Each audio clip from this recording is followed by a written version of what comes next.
आज आपल्याला ट्रान्सफॉर्मर बद्दल माहिती घ्यायची आहे. हे आपल्याला माझ्या हातामध्ये मला ट्रान्सफॉर्मर दिसतंय. हा ट्रान्सफॉर्मर स्थिर व्होल्टेज आपल्याला मिळण्यासाठी किंवा कमी व्होल्टेज किंवा जास्त व्होल्टेज मिळण्यासाठी आपण लहान लहान उपकरणामध्ये ट्रान्सफॉर्मर वापरतो. ट्रान्सफॉर्मर हा एसी सप्लायवरती जोडला जातो. ट्रान्सफॉर्मर नेहमी एसी सप्लायवरती जोडला जातो.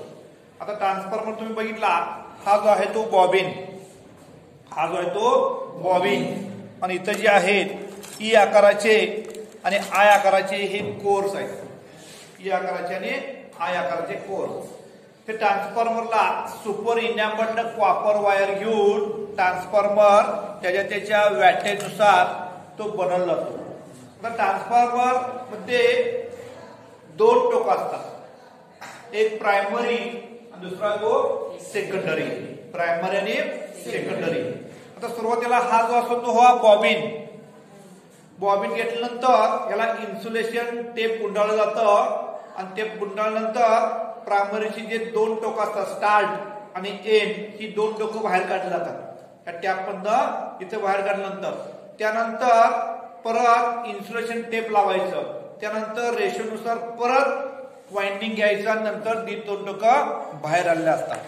आता आपल्याला ट्रान्सफॉर्मर तुम्ही बघितला, पहिल्यांदा जे टोक असतं तो प्रायमरी आणि नंतर जो असतो त्याला सेकंडरी म्हणायचं. आता ट्रान्सफॉर्मर त्या ठिकाणी 6 व्होल्ट, 9 व्होल्ट आणि 12 व्होल्ट, 24 व्होल्ट आपल्याला पाहिजे त्या पद्धतीनं ट्रान्सफॉर्मर मार्केटमध्ये मिळतात किंवा बनवता येते.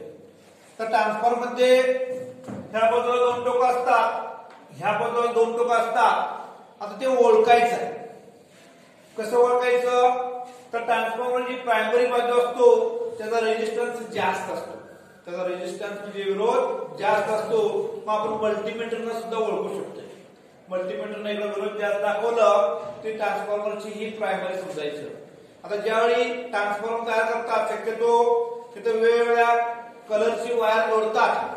वेगवेगळ्या कलरची वायर जोडतात. प्रायमरीला रेड आणि दुसरा ब्लॅक, सेकंडरीला एका कलरची वायर जोडतात. पण समजा एखाद्या ट्रान्सफॉर्मर जोडलंच नाही आहे, एखाद्या ट्रान्सफॉर्मरला वरच पॉइंट काढले असतात सोल्डरिंग करण्यासाठी, तर त्या ठिकाणी ओळखायचं झालं तर आपण कशाने ओळखायचं? एक तर मल्टीमीटर ओळखायचं. प्रायमरी वाइंडिंगचा विरोध जास्त असतो, विरोध जास्त दाखवला त्या ठिकाणी तो प्रायमरी वाइंडिंग समजायचं. आणि नंतर हा जो आहे तो सेकंडरी, सेकंडरीला विरोध कमी दाखवला तर त्या ठिकाणी सेकंडरी समजायचं. नसेल तर आपल्याला एसटीएल ओळखायचं झालं तर या ठिकाणी एसटीएल लॅम्प लावलेला आहे. या ठिकाणी प्रायमरीला त्या लीड जवळ असं स्पार्क झाला तर तो प्रायमरी वाइंडिंग आहे असं समजायचं. कारण विरोध जास्त असतो त्यामुळे त्या ठिकाणी तो स्पार्क होतो. आणि सेकंडरी टोकाला दिवा मंद लागला तर तो सेकंडरी टोक असं समजायचं. आता ह्या ट्रान्सफॉर्मरला दोन्हीकडे दोन दोन वायऱ्या असल्या तर आपल्याला चेक करणं गरजेचं असतं. समजा आता काही ट्रान्सफॉर्मरला दुसऱ्या बाजूला 3 वायऱ्या असतात.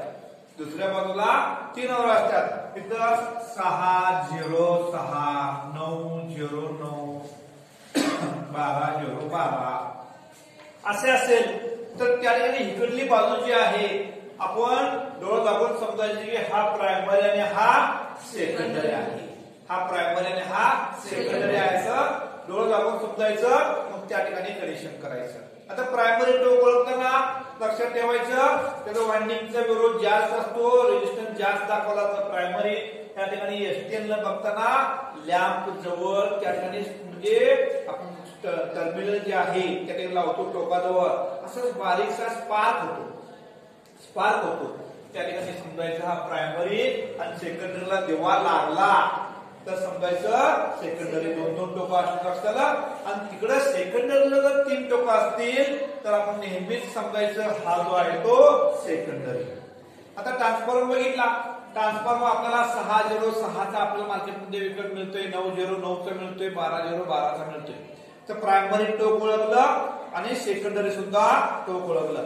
आता त्याच पद्धतीनं हे जी टोक आहे हे जसं प्रायमरी टोक ओळखलं, सेकंडरी टोक ओळखलं, त्याच पद्धतीने आपण सुद्धा इथं टेस्ट करतो. ओपन सर्किट टेस्ट किंवा short circuit test. Open circuit test किंवा शॉर्ट सर्किट टेस्ट घ्यायचं झालं तर आता हे कंटिन्युटी टेस्ट पण आपण घ्यायला येते. त्या ठिकाणी इथं घेता येतो आपण, हा असा टेस्ट घेता येतोय. त्यानंतर समजा अर्थ टेस्ट घ्यायचा आहे. हा ट्रान्सफॉर्मर पूर्ण असा हा बॉडी असतो. बॉडी म्हणजे हा ट्रान्सफॉर्मर अशा पद्धतीनं पूर्णतः हा बॉडी असते. त्या बॉडीवरती हा फ्रेम असतो इथे बसवलेला. हा बॉडीवरती असा फ्रेम असतोय. जर समजा एखाद्या वेळी वाइंडिंग कुठं शॉर्ट असेल तर त्या ठिकाणी वाइंडिंग कुठं शॉर्ट असेल तर त्या ठिकाणी ह्या टर्मिनलला लावून आपण काय करतोय, बॉडी शॉर्ट आहे का याला बघू शकतो. जर लॅम्प इथं लागला तर तो शॉर्ट आहे असं समजायचं. बरोबर, शॉर्ट. लॅम्प नाही लागला, हा जो बॉडी आहे हा बॉडी लागला तर शॉर्ट आहे, नाही लागला तरी शॉर्ट नाही.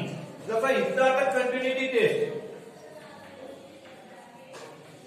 इथं असं कंटिन्युटी टेस्ट बघितलं तसं इथं पण आपण काय करतोय, ह्या तिन्ही टोकाला ह्या इथं, त्यानंतर इथं, त्यानंतर ह्या दोन ठिकाणी असं लावून तिथेही कंटिन्युटी बघू शकतोय. लक्षात आलं? आता बघा, आता हे ट्रान्सफॉर्मरची दोन टोक आहेत आणि ह्या ट्रान्सफॉर्मरची तीन टोक आहेत. बरोबर, ह्या ट्रान्सफॉर्मरची दोन टोक किंवा ह्या ट्रान्सफॉर्मरची दोन टोक आहेत. ह्याच्यावरती ह्याच्यावरती आपण वाइंडिंग केलेलं आहे. एकाच बॉबिनवरती वाइंडिंग केलेलं आहे. ई आणि आय आकाराचे सिलिकॉन स्टीलचे कोर यामध्ये बसवलेला आहे. हे कोर काम करते वाइंडिंग धरून ठेवणं आणि चुंबकीय शक्ती निर्माण करणं.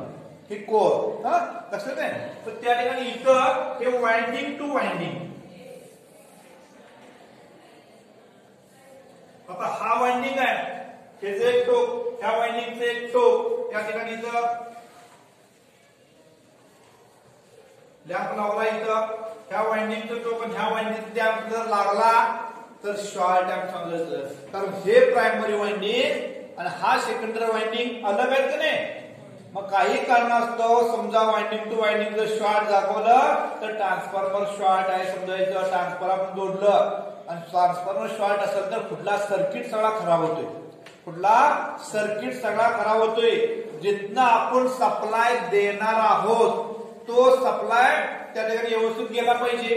तुम्हाला 60 व्होल्ट मीटरनं आपण 6 व्होल्ट चेक करू शकतोय, 9 व्होल्टेज 9 चेक करू शकतोय. आपण असं हे लहानसा बल्ब म्हणजे व्होल्टेज मधून आपण लहान चालू आहे बघू शकतोय बल्ब जोडून. तर त्या ठिकाणी ते व्होल्टेज मोजायचं आणि वाइंडिंग टू वाइंडिंग इथे झालं. तसंच हे वाइंडिंग ते झाल्यानंतर हे वाइंडिंग टू हे टोक, त्या ठिकाणी दुसरं टोक इथेही चेक करू शकतोय. म्हणजे वाइंडिंग टू वाइंडिंग चेक झालं, वाइंडिंग टू बॉडी चेक झालं, प्रायमरी टू प्रायमरी तो दोन टोक, सेकंडरी सुद्धा दोन टोक. अशा पद्धतीनं हे चेक करायचं. आता ही टोक ओळखायची म्हणजे तुम्हाला लक्षात आलं, प्रायमरी कसं ओळखायचं, सेकंडरी ओळखायचं. अशाच पद्धतीनं टोक ओळखल्यानंतर काही ट्रान्सफॉर्मर आहे, ट्रान्सफॉर्मरचं मेजरच्या साहाय्याने सुद्धा इन्सुलेशन रेजिस्टन्स मोजतात. टोक ओळखतो तुम्ही. त्यानंतर आता हा मेजर आहे.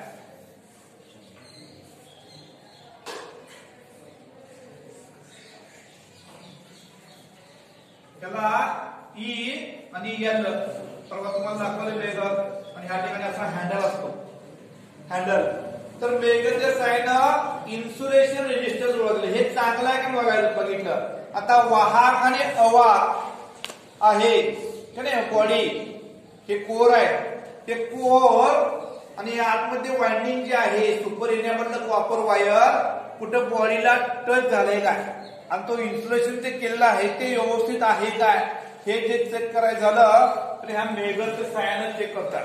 कुठलं पण जे त्या ठिकाणी इन्सुलेशन रेजिस्टन्स वाहक आणि अवाहक त्यामध्ये इन्सुलेशन आहे की नाही लक्षात आहे. त्या मेजरच्या साहाय्याने चेक करतात. त्या ठिकाणी ई टर्मिनल आणि इथं एल टर्मिनल आहे. एल टर्मिनल नेहमी इथं बॉडीला जोडायचं आणि ई टर्मिनल या ठिकाणी असा हा बॉडी आहे. बॉडीला जोडलं मेजर 120 आरपीएम ने फिरवलं तर त्या ठिकाणी तर काय होतोय 2 किंवा 3 मेगा ओम हा दाखवतोय. 2 किंवा 3 मेगा ओम दाखवले की तो चांगला असं समजायचं. किती मिनिट झालं?